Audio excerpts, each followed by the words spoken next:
Cette émission est présentée par les fromageries Entre Lac et Montagne de Saint-Ours et Trévignien. C'est local et c'est bon. Savourez le meilleur de chez nous avec Eve sur Radio Grand Lac. Bonjour à tous et bienvenue sur Radio Grand Lac 92.1 FM. J'espère que vous avez passé un bon week-end et que vous êtes en forme pour cette nouvelle semaine. Donc c'est local et c'est bon, c'est votre rendez-vous gourmand et ce soir, on va parler cuisine gourmande et décomplexée dans un environnement chic et décontracté à Drumettaz. Donc vous l'avez certainement reconnu, je parle bien évidemment du restaurant Solta situé à Drumettaz et j'accueille donc ce soir Camille Murat et Nicolas Vauvray. Bonsoir à tous les deux. Bonsoir. Merci beaucoup en tout cas d'être parmi nous ce soir pour nous présenter votre restaurant. Et dans la seconde partie de l'émission, là on va parler plutôt café made in Aix-les-Bains, donc avec Lucas Papon et Anthony Ménard, et on va parler bien sûr d'Etioca, torréfacteur à Aix-les-Bains. Donc d'abord, Solta, on va pas rentrer dans les détails tout de suite, j'aimerais d'abord, Nicolas et Camille, que vous vous présentiez et que vous parliez un peu de votre parcours. Ok, tu veux attaquer ? Classique, je m'appelle Nicolas Vauvray, j'ai 39 ans. Et j'ai fait 6 ans d'école hôtelière sur Paris, je suis originaire de Paris. Et après, parcours plutôt classique. Quand j'étais plutôt jeune, j'avais la bougeotte, donc beaucoup d'endroits, brasseries, restaurants, hôtels, traiteurs parisiens. J'ai fait toute ma carrière à Paris. D'accord. Voilà. Et après, une affaire à Bordeaux avec des amis. Et j'ai ouvert ma première affaire il y a 10 ans, un petit restaurant du midi, boulevard Malesherbes. Et c'est là que j'ai rencontré Camille. D'accord. Et Aix-les-Bains, pourquoi être revenu ou revenu ? 6 semaines avant le Covid. Ouais. Et entre 2 confinements, on a décidé de quitter Paris pour venir ici. Et c'est Camille qui a choisi la localisation par rapport, on voulait venir en Savoie. Elle est d'Albertville. Et Annecy avait déjà tout qui était fait. Et on s'est dit qu'Aix-les-Bains, il y avait pas mal de choses à faire, donc ça pouvait être cool. Ouais, il y a du beau potentiel chez nous. C'est ce qui nous semblait, oui. Alors, à vous, Camille. Donc moi, je suis pas issue de la restauration. J'ai un parcours assez atypique puisque j'ai fait des études de droit, donc jusqu'au Master 2. Ensuite, j'ai été donc experte immobilière en immobilier commercial et donc j'étais à Paris pour ça. Okay. Et c'est là que j'ai rencontré Nicolas puisque j'étais à quelques numéros, mon cabinet était à quelques numéros de son restaurant. Et donc, il avait besoin à l'époque de quelqu'un donc pour développer toute la partie plutôt traiteur en B2B et aussi trouver un nouveau fonds parce qu'on avait le projet de se développer différemment sur Paris. Et donc, par rapport à ça, moi, je m'occupais plus du back-office et de ce qui était donc traiteur et développement. Et donc, on a fait un bout de chemin comme ça ensemble sur Paris et on a vendu, comme venait de le dire Nicolas. Et donc, oui, effectivement, vu que je suis originaire de Savoie, on a fait le choix de revenir ici et donc j'ai misé sur Aix-les-Bains parce que je pensais effectivement qu'il y avait un pari à mener d'un point de vue perso comme pro. Voilà, et donc on a installé Solta juste ici. Clairement, donc un changement de parcours professionnel, vous vous imaginiez aller dans le côté culinaire Je pense que j'ai toujours eu cette fibre un peu entrepreneuriale et je pense que je sentais tout de suite que je tournais déjà en rond en fait dans ce statut un peu plus salarié et même si le domaine m'intéressait également. Et donc oui, j'ai saisi un peu l'opportunité quand Nicolas m'a proposé ça.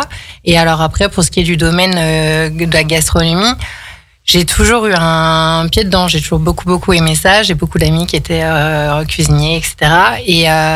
Et donc oui, j'ai vraiment une fibre par rapport à ça, je pense aussi. Food, ouais. Ah bon, donc c'est pas pour rien au final. On n'a pas perdu non plus ces années de droit. J'imagine ça doit aussi servir dans votre activité. Complètement. Bah oui, ça peut toujours servir. Exactement. Donc le restaurant Solta a été créé précisément il y a 8 mois à peu près. Hein. C'est ça. Exactement. Voilà. Il y a 8 mois et c'est un projet qui a duré 1 an avant d'ouverture. 1 an avant ouverture. Avant ouverture. D'accord. Donc qui fait quoi précisément dans le restaurant ? Je pense savoir, mais bon. Moi, je cuisine. Oui. Et elle a fait tout le reste. D'accord. Donc moi, je suis principalement en salle et c'est vrai que je m'occupe un petit peu de tout ce qui est communication, tout ça. Et c'est vrai que le lien avec toutes les personnes à l'extérieur, comme vous par exemple, comme on est rentré en contact pour faire ces émissions. Et donc voilà, mais il y a une grosse partie en cuisine et donc Nicolas en a la charge. Exactement. Après, tout ce qui est quand même les cartes, on les travaille ensemble. C'est vrai qu'il y a vraiment un travail des deux côtés quand même. On peut dire qu'on travaille quand même vraiment ensemble. Donc, il y a toujours la patte de l'un et de l'autre dans ce qu'on fait. Donc voilà, les cartes sont vraiment pensées à deux. Oui, on travaille tout à deux par rapport à ça. Hormis les menus du jour exactement, c'est ce que j'allais dire. Où c'est plutôt moi qui fais les menus du jour par rapport au fait que faut y penser tous les jours et que c'est un travail plutôt quotidien. C'est moi qui m'occupe de ça. Mais sinon, pour tout ce qui est cartes, prestations, notre service traiteur, les cartes de traiteur qu'on fait, tout ça, on voit tout à deux. D'accord. On rentrera justement plus en détail sur la partie cartes. Et avant ça, je voulais savoir, donc, c'est... Solta, ça a une signification en fait. Pourquoi ce nom? Qu'est-ce que ça signifie? Ça veut dire seul, unique en patois savoyard. Et donc Nicolas est fils unique, je suis fille unique, et on voulait faire un lieu unique. Et c'est pour ça que dans l'établissement, vous avez pu le voir, on a la fresque d'un artiste qui donne vraiment une ambiance un peu particulière à l'établissement. On a voulu un cadre qui soit relativement chic, mais tout à la fois décontracté, vraiment ce côté tout le temps, on le dit, décomplexé de l'endroit. Tout le monde nous dit qu'ils se sentent très très bien chez nous, et ça on en est vraiment ravis puisque ça a été un gros travail aussi d'en arriver là. Et donc voilà, donc Solta pour le côté un peu unique aussi de ce qu'on propose, avec une carte qui est sur une gastronomie française, mais qui va venir être twistée par des influences hors des frontières, et justement que ce soit de par des saveurs différentes, avec des épices, avec des goûts, etc. Ou même dans le mode de consommation, avec une part belle aussi à la street food, avec notre gambas roll ou avec des burgers. Et donc voilà, de mêler un peu tout ça, et donc de pas être sur un restaurant qui soit étiqueté brasserie, bistrot, qui soit tradi ou qui soit moderne, vraiment où on emprunte un petit peu à tout. Et de faire quelque chose, au final, un restaurant qu'on aurait aimé avoir et qui nous plaise, où on a envie de revenir aussi, où on mange jamais la même chose, et voilà. Et chacun y trouve aussi son compte. Exactement. Au final. Il y en a pour tous les goûts. Donc voilà, mais c'était pour Solta, unique en patois savoyard. Ça marche. Donc bon, j'imagine que tout est fait maison, du coup. Évidemment. En fonction aussi des inspirations du chef. Exactement. J'imagine. Donc effectivement, on peut pas parler seulement de restaurant, mais aussi on va parler aussi de bar à tapas, bistrot, plein de choses. On peut pas vraiment le qualifier que de restaurant. Et aussi, ce que je voulais creuser avec vous, votre restaurant est membre du Collège culinaire de France. Et je voulais savoir un peu ce qui se cache derrière cette dénomination. C'est un engagement pour l'artisanat culinaire, il me semble. Oui, c'est culinaire, c'est pour les artisans de qualité, c'est-à-dire qu'il y a des restaurateurs et aussi des artisans. Des fromagers, des bouchers, des vignerons. Il n'y a pas que des restaurateurs. C'est sûr que on met souvent en avant les restaurateurs, parce qu'aujourd'hui, on parle souvent des restaurants. On parle moins, contrairement à Aix-les-Bains, on a un MOF fromager. On parle souvent des restaurants où on va, mais on parle rarement du fromager qui est MOF ou autre.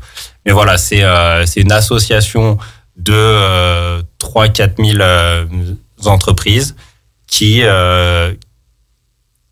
font et qui mettent en avant la qualité des produits qu'ils utilisent, la démarche sur la qualité des produits, de la provenance, de défense du terroir, etc. Oui, donc c'est quand même aussi pour le consommateur, pour le client, un certain gage de qualité. Exactement. Bien sûr, et il y a un gros engagement aussi sur l'avenir aussi, de faire des choses qui soient vraiment... qui soit teinté vraiment d'une vraie implication aussi pour la suite, et d'avoir un mode de consommation et de tout en fait qui soit bien qui soit éthique, qui soit vraiment avec des valeurs, qui puisse justement faire quelque chose qui soit de manière pérenne en tout cas. Exactement.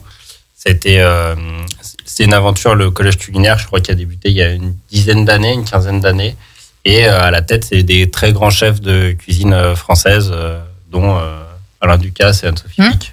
Ah oui, qui en sont les présidents. D'accord. C'est très intéressant à savoir en tout cas. Et combien de couverts vous proposez donc au restaurant? On a environ 60 couverts intérieurs et on en a une vingtaine en terrasse. On a une petite terrasse sur le côté du restaurant.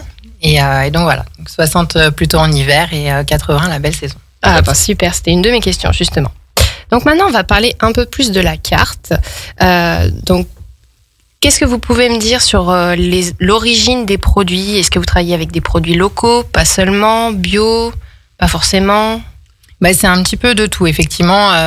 Tout n'est pas bio, tout n'est pas local, mais par contre, ce qui est sûr, c'est qu'on a... Tout est sélectionné et on fait tout en manière... par exemple, toutes nos viandes sont françaises. Aujourd'hui, dans notre établissement... ça, c'est vraiment un point qui nous tient vraiment à cœur. Tous les œufs coquilles sont des œufs bio. Toutes nos viandes sont françaises. On fait forcément la part belle à tous les produits, c'est-à-dire que quand on travaille du quinoa, on préfère travailler du quinoa français que travailler du quinoa... Qui vient de l'autre bout du monde. Exactement, bio, mais de l'autre bout du monde. Alors qu'aujourd'hui, en France, on en fait du très bien. Voilà. D'abord, une très belle part aux produits français. Au même titre que, après, ça dépend des saisons. La semaine dernière, je ne sais plus, on avait des pommes golden de Savoie. Dès qu'on peut avoir, on essaye d'avoir. Produits de saison et locaux. Exactement. Ok. Voilà, tout ce qui est... on a un vrai travail par rapport à ça sur ce qu'on accepte ou pas de mettre dans l'assiette de nos clients pour une simple bonne raison, c'est que nous, notre consommation, elle est comme ça. Et étant donné... C'est-à-dire que voilà, elle est éthique, elle est bio, elle est française. Et donc, justement, oui, c'est ce qu'on veut également pour nos clients. Exactement. Parfait. Ça, c'est tout ce qu'on aime, nous, chez nous. Donc, on a évoqué à vous proposer des plats variés, adaptés pour tous aussi. J'imagine qu'il y a des versions végétariennes. Vous adaptez aussi aux allergies. Exactement. Tout à fait. C'est des choses qu'on a... Pour le coup, on a quand même un parcours à Paris. Ouais, je pense où justement, c'est aussi pour ça qu'on pense qu'il y a quelque chose à faire à Aix-les-Bains. C'est que par rapport à ça, sans être désagréable, ça s'annonce bien. On est un tout petit peu en retard en termes de gastronomie en Savoie. Un tout petit peu, parce que par rapport à ça, on fait aussi avec toute une gastronomie qui plaît au tourisme en fonction des saisons. Et donc, on reste sur des classiques, raclette, fondue, etc. Ah oui. Alors que forcément, nous, on arrive avec un œil où on sait faire de la cuisine végétarienne, végane, sans gluten et sans lactose. Oui. Donc, on peut combiner les deux aussi. C'est le cas, par exemple, de notre panna cotta qu'on a à la carte en dessert. Une panna cotta qu'on a voulu un peu sur l'idée libanaise avec justement de la pistache et de la fleur d'oranger. Et en fait, on a quelque chose d'hyper frais. Et il faut savoir qu'on l'a fait avec du lait d'amande et donc non pas du lait de vache, ce qui fait qu'en fait, ça en fait un produit et donc un dessert pour les véganes, puisque donc sans produit d'origine animale. Voilà, exactement. Okay. Parce que j'étais en train de réfléchir, mais on utilise également de l'agar-agar au lieu de la gélatine. Exactement, ce qui fait que voilà, c'est et donc c'est bien également pour les sans gluten, pour les sans lactose, etc. Il y a aucun risque là-dessus. Et donc c'est vrai qu'on a une sensibilité particulière aussi par rapport à ça, même si on le met pas tellement en avant au final, mais c'est quelque chose que voilà, on fait pas de différence en fait. Pour nous, quelqu'un qui aurait pas d'intolérance et qui aimerait les bonnes choses, etc. Il va se plaire aussi à manger ce type de produit parce que justement on le voit pas en fait, il manque pas quelque chose. Il y a plein de saveurs quand même. C'est un gros carton la panna cotta sur un produit, alors que la panna cotta c'est quand même de base du lait, de la crème, de la gélatine avec un coulis. On la voit tous dans tous les restaurants où on est allé. Voilà. Moi, ça me donne envie en tout cas. Ouais. Et donc, oui, j'ai craqué. J'ai quand même regardé votre carte pour vous donner des exemples, chers auditeurs. Pavé de saumon label rouge d'Écosse avec crème de courge au curry thaï. Burger avec raclette IGP de Savoie, quand même. Classique. Wok de nouilles soba. Bref, il y en a vraiment pour tous les goûts. Lequel de ces plats ou desserts rencontre beaucoup de succès en ce moment ? C'est encore ce qu'on se disait avant de venir, là, en se disant que sur chaque carte, parce qu'on la change relativement régulièrement, c'est-à-dire qu'on la change à peu près tous les 6 semaines. Et en fait, quand on regarde un petit peu les statistiques, tous nos plats marchent de la même façon. Alors bien sûr que par contre, il y a des semaines où on a l'impression de vendre tout le temps les mêmes produits, mais au final, ça s'équilibre et il n'y a pas de produits qui sont plus en avant que d'autres. Tous les produits, que ce soit sur les starters, sur les desserts ou sur les plats. Tout fonctionne de la même façon, de manière très très équitable.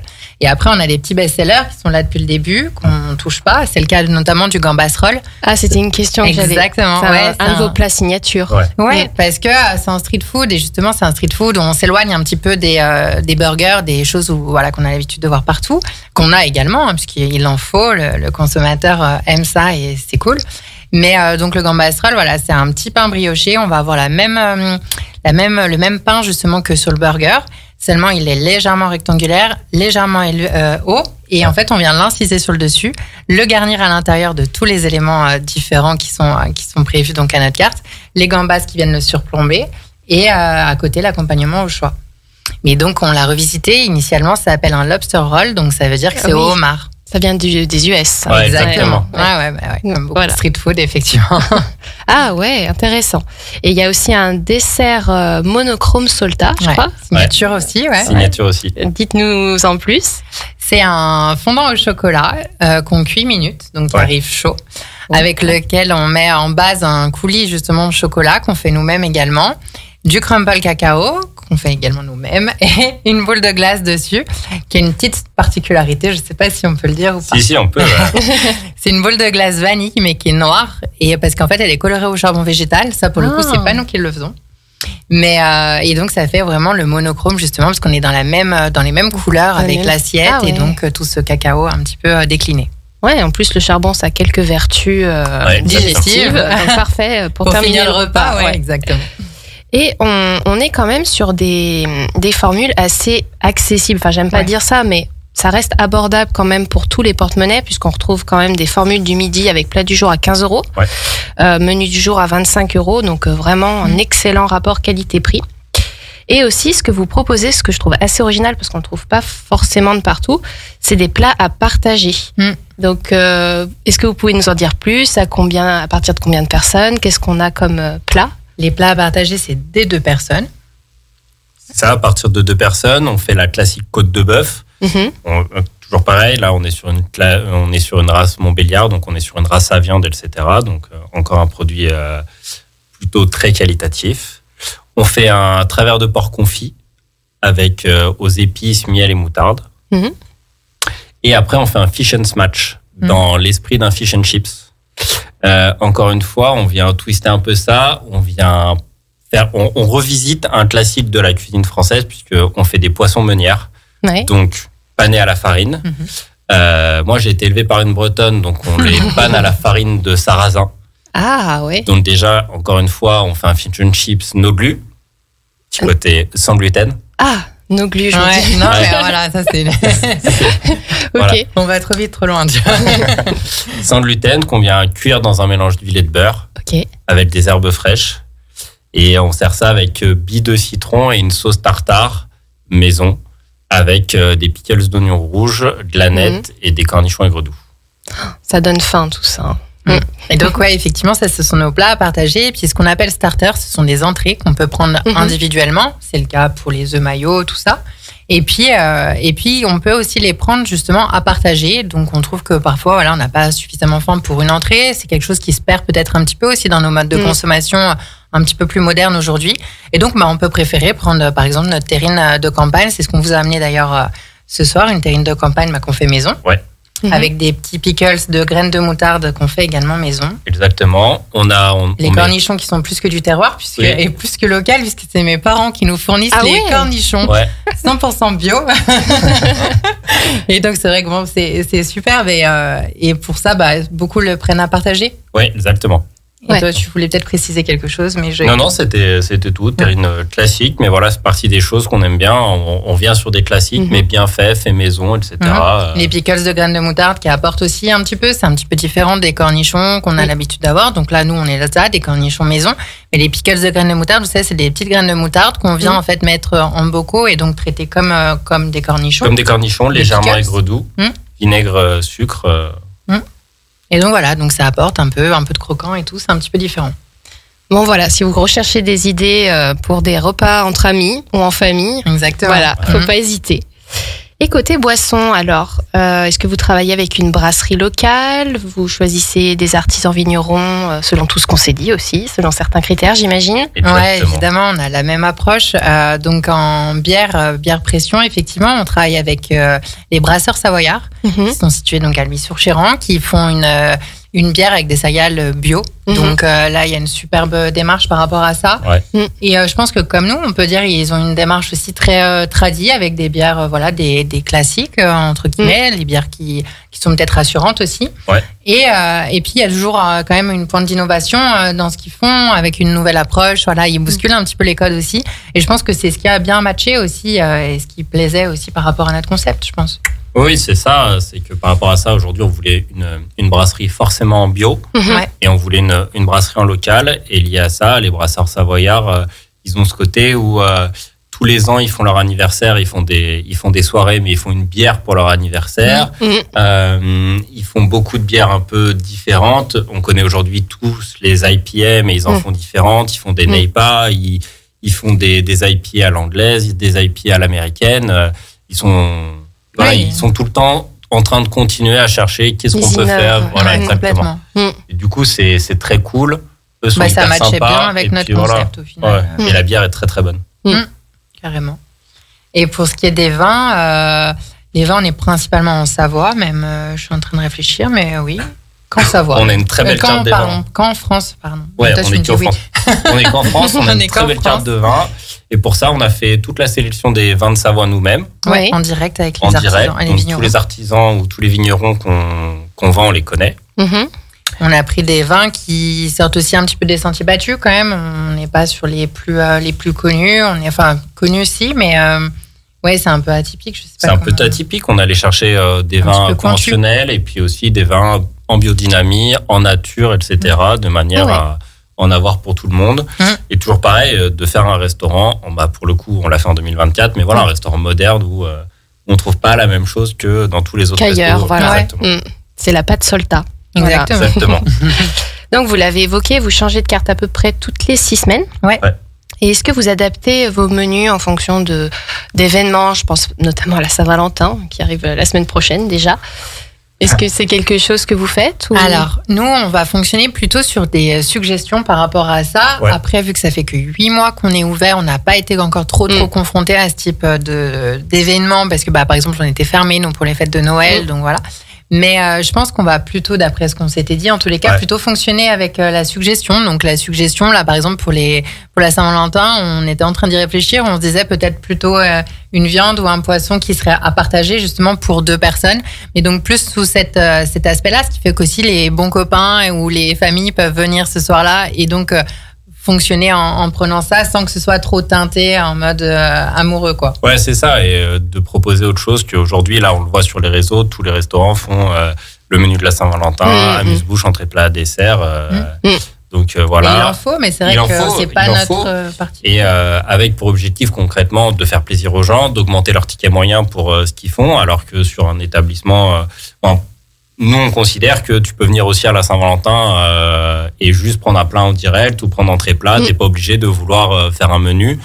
Et puis t'as peut-être rien à fêter. Et puis t'as peut-être rien à fêter. C'est ça. Au final, si ton kiff, c'est de prendre une côte de bœuf avec ta moitié, c'est cool. Ou juste le dessert monochrome aussi. Voilà, pourquoi pas.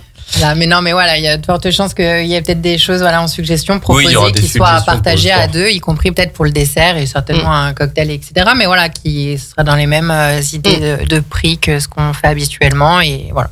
Ouais. Et qui fait aussi pour les bons copains qui veulent venir partager quelque chose.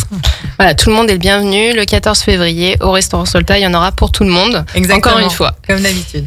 Et donc, au-delà du restaurant, vous proposez aussi quelques services, notamment un service click and collect. Donc, comment ça fonctionne? Comment on procède? Ça, c'est très simple. En fait, vous pouvez commander directement en ligne sur notre site internet. Donc, il y a un onglet click and collect qui vous donne accès à toute notre carte. De là, vous sélectionnez les produits que vous souhaitez consommer. À la fin, on va vous demander directement de payer, donc comme un service en ligne. Et en fait, vous allez juste devoir passer au restaurant dans un créneau horaire qui vous sera indiqué, donc qui est limite un petit peu vous d'ailleurs, qui l'indiquait en disant voilà, moi dans une demi-heure, je veux récupérer mon petit colis. Et donc, vous passez au restaurant, vu que tout est réglé, vous avez juste à récupérer votre sac qu'on vous donne à la caisse. Et donc, vous avez juste à aller déguster où vous le souhaitez, votre mets Solta. Et il y a un délai, j'imagine, quand même à respecter avant de pouvoir récupérer. Je crois qu'on a noté d'une demi-heure. C'est pour ça que je donnais cet exemple-là. C'est qu'en 30 minutes, carrément. Voilà. Et puis, vous pouvez commencer à commander avant l'ouverture du service. C'est-à-dire qu'à 11h30, vous pouvez déjà commander pour retirer à midi. Pour une pause midi de qualité. Voilà. Exactement.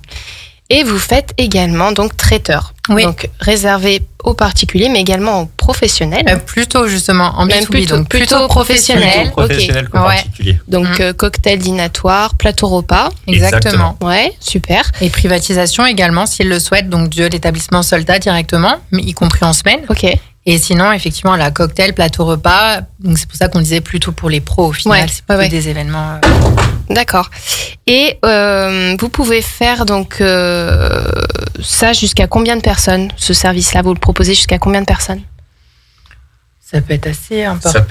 Ça peut être. Étant donné que les prestations de plateau repas de traiteur ne sont pas dans notre établissement, la privatisation chez nous, on va être jusqu'à une cinquantaine, une soixantaine de personnes. Et pour le service plateau repas traiteur, on n'a pas réellement de limite. D'accord. On a une cuisine qu'on a créée de manière à pouvoir développer cette activité-là.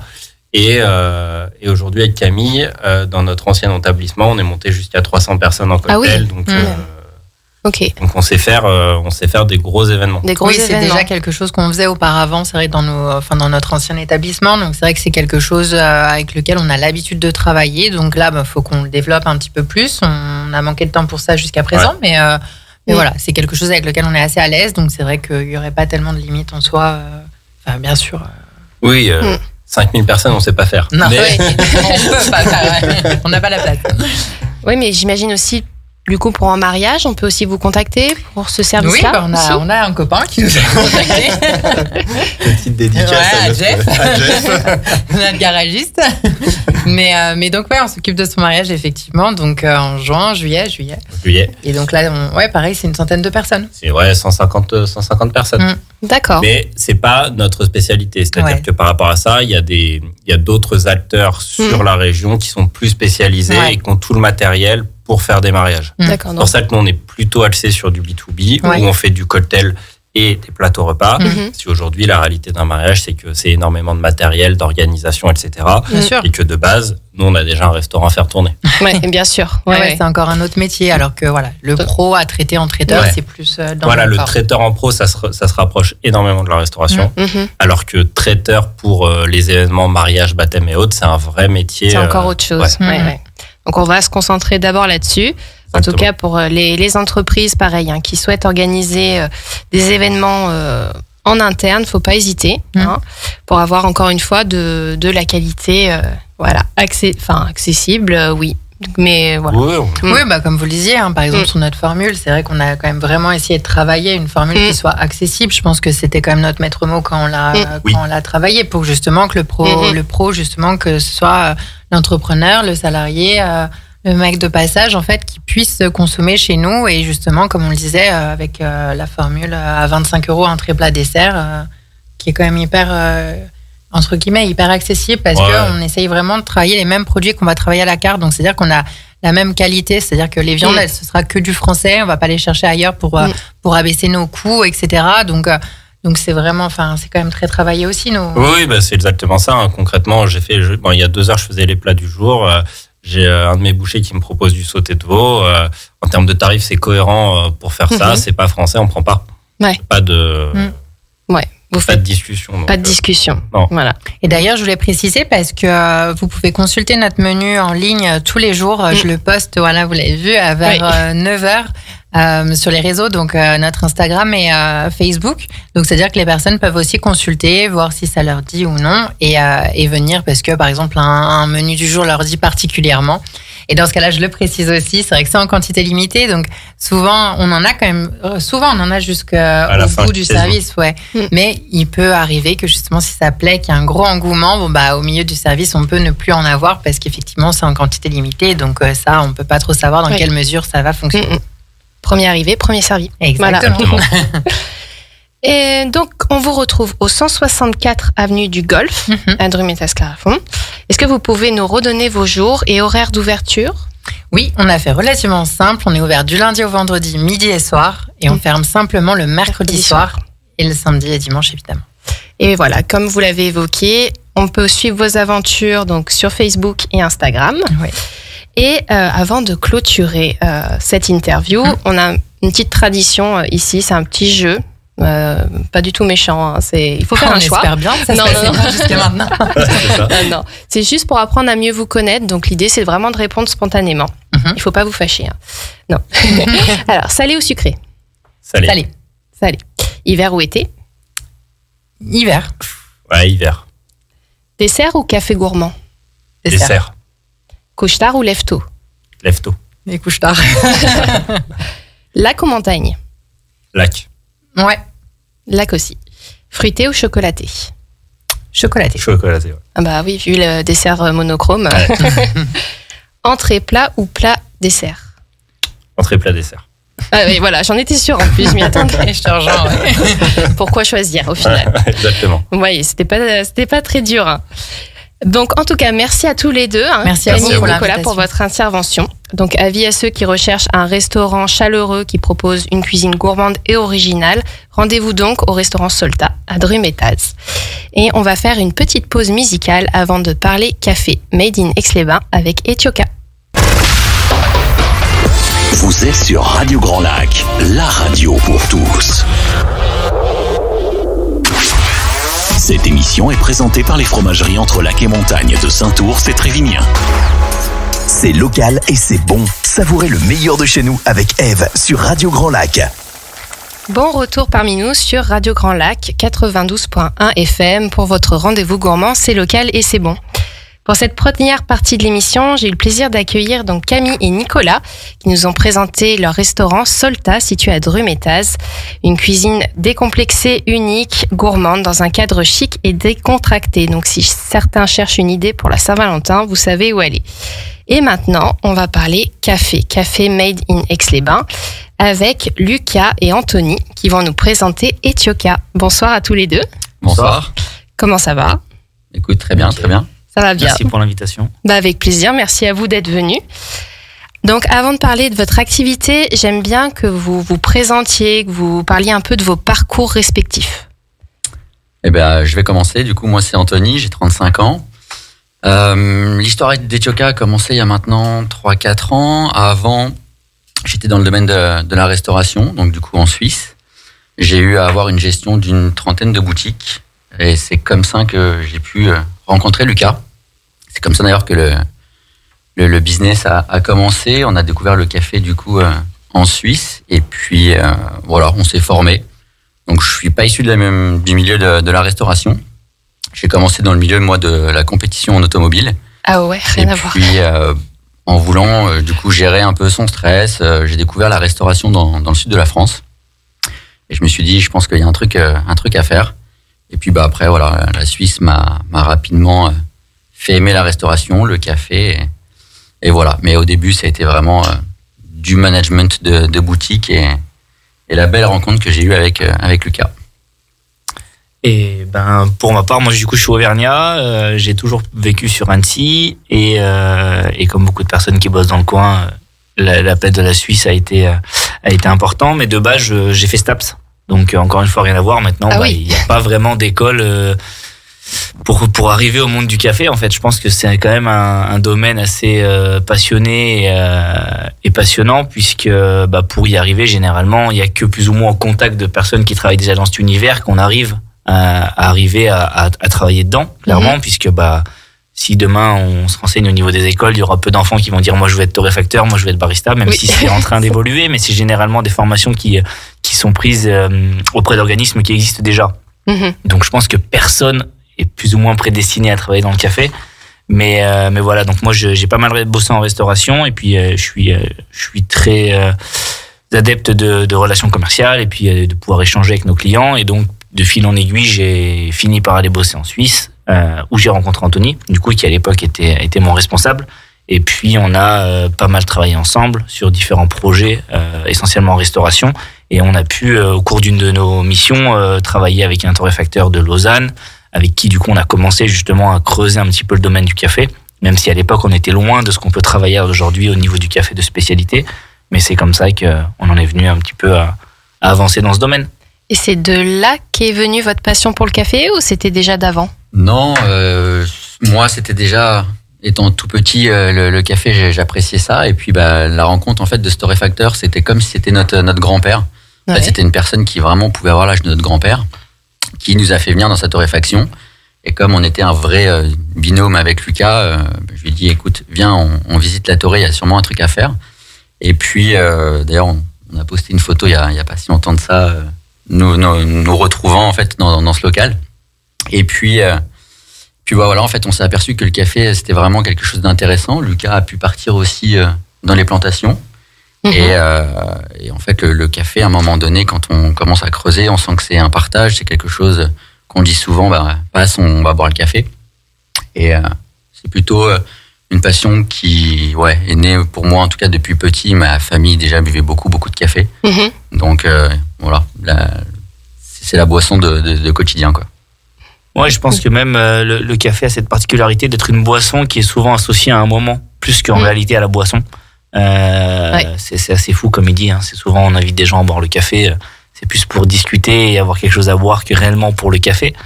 Donc c'est vraiment, pour moi, il y a un produit qui se distingue du reste. Et puis voilà, après, effectivement, on a pu avoir des formations, découvrir un peu cet univers de la torréfaction, même si on n'était pas sur quelque chose de très spécifique comme on peut le travailler aujourd'hui. On en parlera juste après du café de spécialité. Mais c'était vraiment, oui, quelque chose qui nous intéressait de base et on en a fait une passion, puisque effectivement, c'est un domaine immense. Oui. Tout le monde consomme du café et en fait, on se rend compte que en réalité, très peu de personnes savent vraiment ce que c'est. Tout ce qu'il y a derrière, Parce qu'on est dans un monde où maintenant tout est hyper accessible, on a de la capsule, on a tout ça, mais sauf que le café ne pousse pas dans une capsule en fait, donc il faut vraiment avoir cette partie d'éducation, d'explication aussi, et c'est ça qu'on aime beaucoup, et d'où le fait, alors au niveau de notre boutique, on en parlera aussi après, mais d'avoir un bar central qui permet d'avoir une explication avec des clients, de pouvoir expliquer notre démarche, nos produits, puisqu'on travaille vraiment un marché de niche au niveau du café. Quand a été créé du coup Etioka? Maintenant, 2021, juillet 2021. Oui, exact, juillet 2021. De base, on avait un projet. Pour ma part, j'ai quitté du coup la Suisse en février 2020 pour commencer à travailler sur le projet qui initialement du coup devait se mettre en place sur Annecy.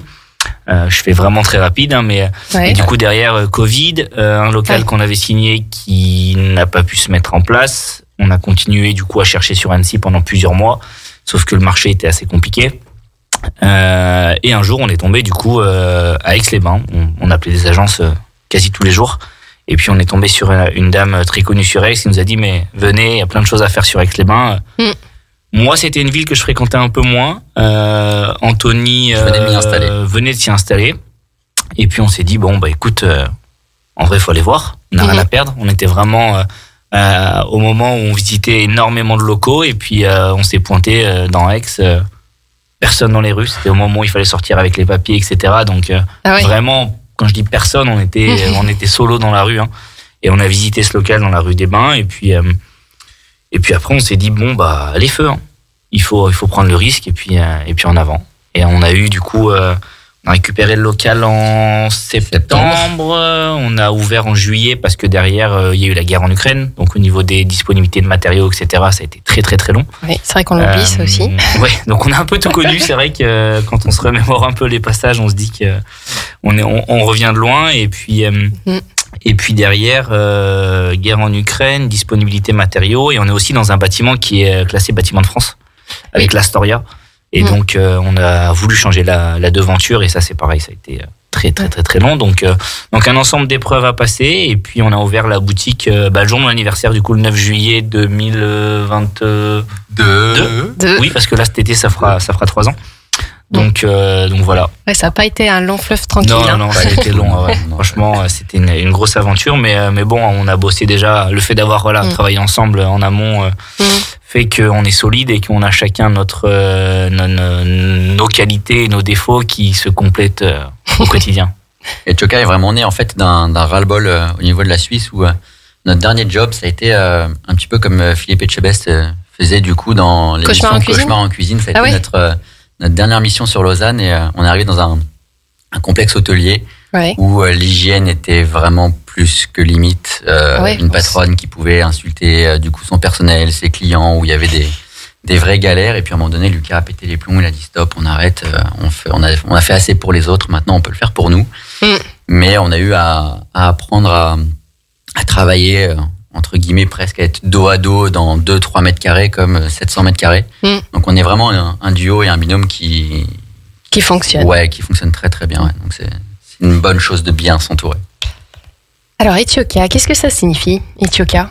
Disons que c'est un mix entre Lucas, Anthony, Arabica et Éthiopie.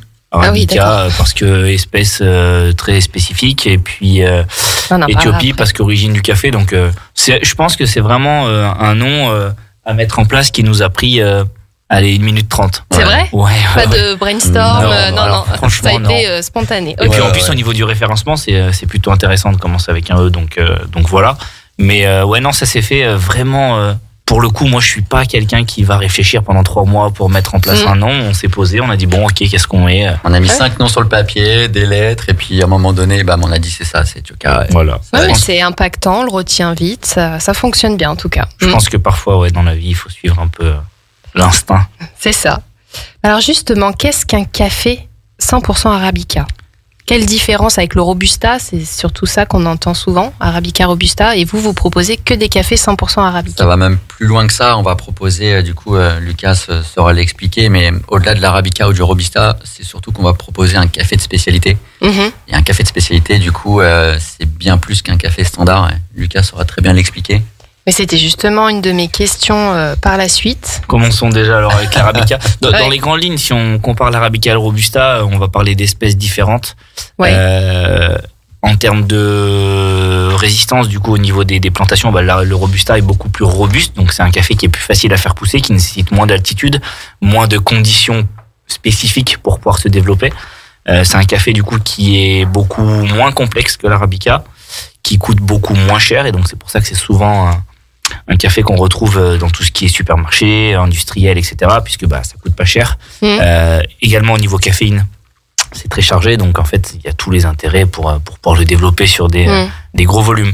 Et l'Arabica, au contraire, nécessite des environnements plus élevés, plus d'altitude, donc plus de contraintes aussi au niveau de la récolte, au niveau plus de ressources, du développement, plus de ressources, voilà.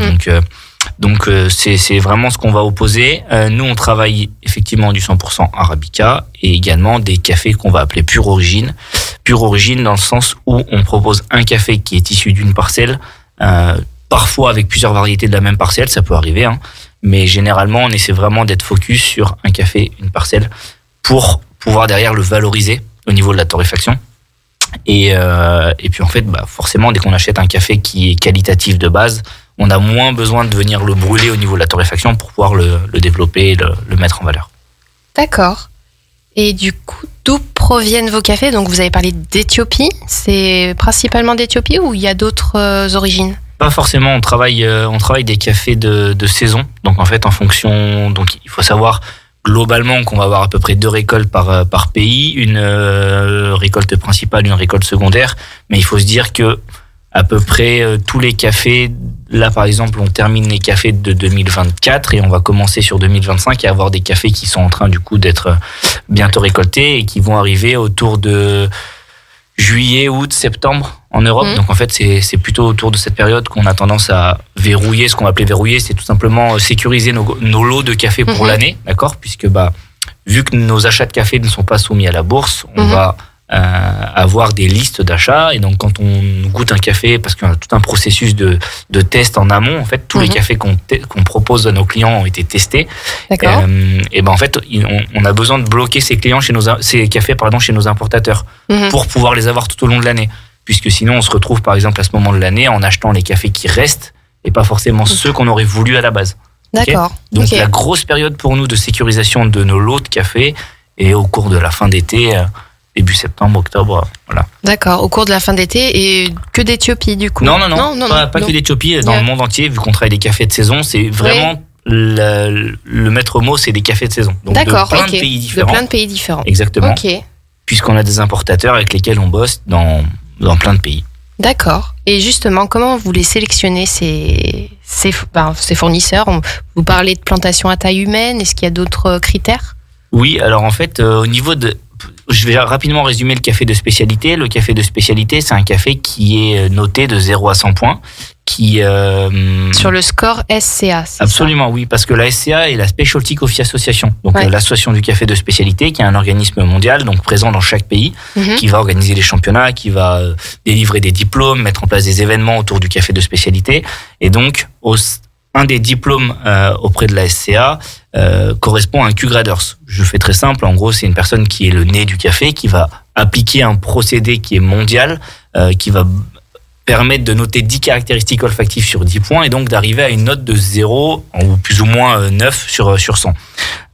Et donc à partir de 80 points sur 100, on est sur ce qu'on appelle des cafés de spécialité, c'est-à-dire que ce sont des cafés de qualité supérieure Et donc derrière, cette fameuse notation, plus elle est élevée, plus le café va être rare, cher et complexe. D'accord. Donc ça permet vraiment de s'affranchir des marchés boursiers et de dire aux producteurs, ok, alors d'aujourd'hui tu peux produire moins de café, mais produire mieux et peut-être gagner plus d'argent. C'est vraiment ça, c'est un cercle vertueux qu'on essaie de mettre en place, qui résume vraiment le café de spécialité.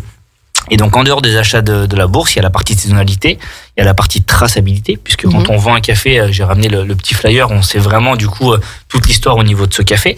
C'est des cafés qui sont fraîchement torréfiés et c'est des cafés qui vont être sans défaut pour la part un peu plus technique, mais bon, c'est pas le point le plus important. D'accord. Et sur ce sourcing, justement, chez Etioka, on a vraiment voulu faire de la qualité dans la qualité de nouveau, dans le sens où, comme Lucas l'a clairement expliqué, la notation du café spécialité commence à partir de 80 points sur 100. Nous, on a voulu la travailler dès 83. Donc, sur nos paquets, on va pouvoir retrouver 83 et plus. Okay. Donc, c'est la mention, en fait, qui permet de retrouver des cafés de spécialité chez nous à partir de 80 points sur 100. Plus on va monter, plus on va être complexe, plus pour certains cafés, on peut être rare. Et le prix aussi dépendra de forcément. Ça. En sachant que le 100 absolu n'existe pas, on va déjà sur des 88, 89, 90 points, on est sur des cafés qui sont déjà assez exceptionnels. Clairement. Après, c'est beaucoup de ventes aux enchères, ce genre de choses. Donc il y a un vrai milieu. Alors, c'est un ultra marché de niche. On considère que le café de spécialité dans le monde, c'est 2 à 3% à peu près maintenant. Okay. Donc voilà, c'est très spécifique et on pourrait pas proposer du café de spécialité au monde entier, c'est pas possible au niveau des volumes. Ouais. Mais voilà, c'est vraiment un milieu ça s'adresse à des connaisseurs donc plutôt. Oui, des connaisseurs et je pense que aussi à des personnes qui ont envie de savoir ce qu'elles consomment. Puisqu'à l'heure d'aujourd'hui, quand on va dans un supermarché, on achète du café. Alors il y a plein de symboles, il y a plein de logos, il y a plein de couleurs qui nous donnent l'impression parfois d'acheter des cafés qui permettent aux gens qui les produisent d'en vivre. Sauf que la réalité, c'est qu'on sait même pas en fait ce qu'il y a dans ces paquets-là. Et c'est souvent ce qu'on met en avant dans nos ateliers, puisqu'on fait aussi des ateliers vraiment pour faire découvrir le café de spécialité à nos clients, aussi bien pros que particuliers. Mais c'est important de savoir ce qu'on consomme. Et depuis le Covid, on a un vrai retour aussi à ça, où les gens ont envie de savoir ce qu'ils consomment dans tous les domaines. Complètement. Chez Etioka, justement, on est vraiment dans la sélection du café, on importe, on torréfie nous-mêmes. Du coup, aujourd'hui, on a nos propres locaux en Savoie. Donc ça, c'est aussi important de préciser. En plus, je crois. C'est très régulièrement. Du coup, c'est vraiment Lucas qui a ce rôle-là au sein de la société. Okay. Mais voilà, c'est aussi important de préciser en Savoie, puisque on a pu torréfier par le passé, du coup, chez un de nos confrères sur Lyon. Et Etioka est aussi né de ça, de ces allers-retours à Lyon, de cette torréfaction du coup qu'on faisait la nuit. Et aujourd'hui, on a vraiment la traçabilité complète de la sélection, du coup, jusqu'au travail du barista en boutique. Exact. Puisqu'on a récupéré un local du coup depuis le 1er septembre où on met en place du coup notre torréfaction, on reçoit nos clients professionnels et particuliers, on explique vraiment tout notre travail en fait. C'est un peu toute la face cachée de l'iceberg qu'on n'a pas forcément en boutique, puisqu'on ne voit pas le travail en amont, aussi bien sur la sélection que sur la torréfaction, sur les tests, sur les contrôles, etc. etc. Donc là, il y a une vraie transparence de la sélection des fournisseurs jusqu'à le paquet final. Absolument. Voilà. On n'a rien à cacher, tout est transparent, on explique tout, on montre tout et je pense que c'est aussi ça qui plaît. Bah bien sûr, oui. Et combien du coup de café proposez-vous aujourd'hui ? Entre 6 et 9, souvent autour de 9. Aujourd'hui, on doit en avoir 11 ou 12 actuellement en boutique. On a une gamme moyenne qui se base à peu près sur 7 à 10 cafés, mais qui vont changer assez régulièrement en fait. C'est là, en fonction de la saisonnalité. Ce que vous expliquiez. Exactement. Okay. Et donc, vous proposez des gammes de café selon des niveaux, si j'ai bien compris, pour commencer, pour évoluer, pour explorer, pour la surprise et pour l'expérience. Exact. Comment vous définissez ces niveaux ? Alors, j'imagine que c'est la palette aromatique, la complexité du café. C'est un peu tout ça qui est combiné. Dans un premier temps, c'est vrai que la majorité des personnes ont tendance à acheter plus ou moins tout le temps le même café, parce que c'est une question d'habitude. Alors il faut savoir que même si l'emballage est le même, le café à l'intérieur change constamment, puisque en fonction des récoltes, les cafés sont pas les mêmes. Mais nous, notre part de risque entre guillemets a été de proposer des cafés de saison, et donc un café chez nous qu'un client aime beaucoup, au bout d'un mois et demi, potentiellement il sera plus là. Donc c'est frustrant. Oui. Puisque on a l'habitude de consommer toujours le même café, cette frustration, il faut savoir la travailler et la valoriser, puisque nos clients, derrière, le but, c'est de pouvoir leur faire découvrir des choses. Et donc, de valoriser ce produit de saison puisque le café est un vrai produit de saison. Et on pense pas forcément d'ailleurs. Ouais, exactement. Et bien souvent, moi je le vois beaucoup dans la restauration, pour faire un petit aparté, mais avec des chefs qui travaillent des menus de saison, et en fait le café n'en fait pas forcément partie. Donc nous, notre travail, c'est de remettre ça un peu au centre de la table et de rappeler que le café est un produit de saison. Donc beaucoup de frustration au niveau de nos clients qui parfois aiment beaucoup un café, mais le fait de créer de la rupture peut parfois nous desservir. Et donc cette petite échelle de découverte a permis en fait de plus ou moins, comment on pourrait dire, de stabiliser des profils aromatiques. Et donc un client chez nous qui a l'habitude d'acheter des cafés peut-être 3 sur 5, qui est une gamme un peu moyenne, va pouvoir avoir un élément de comparaison et de repère pour pouvoir derrière passer sur d'autres cafés. Ça permet vraiment de l'orienter du coup en fonction de ce qu'il a aimé. On sait déjà que s'il est 3 sur 5, on a la capacité à monter. Et justement, le but de cette boutique, c'est de venir vivre une expérience, de pouvoir échanger sur des cafés qui sont 4 et 5 en boutique, de vraiment discuter autour de cette échelle-là. Elle a vraiment été créée pour orienter. Parce que on voit souvent de l'intensité, fort ou pas fort. Oui. Mais aujourd'hui, fort et pas fort, selon le palais de chacun, les choses peuvent changer. Donc en créant notre propre échelle, ça permet du coup à notre client de pouvoir s'orienter sur nos propres cafés. Exactement. Parfait. Et donc vous l'avez évoqué, vous proposez également des ateliers formation, latte art, entre autres. Est-ce que vous pouvez nous en dire plus ? Ouais, tout à fait. On propose des ateliers qui, du coup, maintenant ont été délocalisés dans notre torréfaction, puisque c'est vraiment un endroit qui s'y prête. En boutique, on commençait à être un peu à l'étroit. Qui est où, d'ailleurs, votre local ? Le local, il est derrière le phare à Chambéry. D'accord, ok. Donc, c'est vraiment une zone de production qui est pas ouverte au public, à part sur certains créneaux. Et après, la boutique dans la rue des Bains, juste à côté. Mais ces ateliers, oui, c'est vraiment dans le but de faire découvrir notre métier, de faire découvrir l'univers de café de spécialité. Et on a la chance, et en fait, on s'est formé auprès de l'association du café de spécialité en tant que torréfacteur et en tant que barista.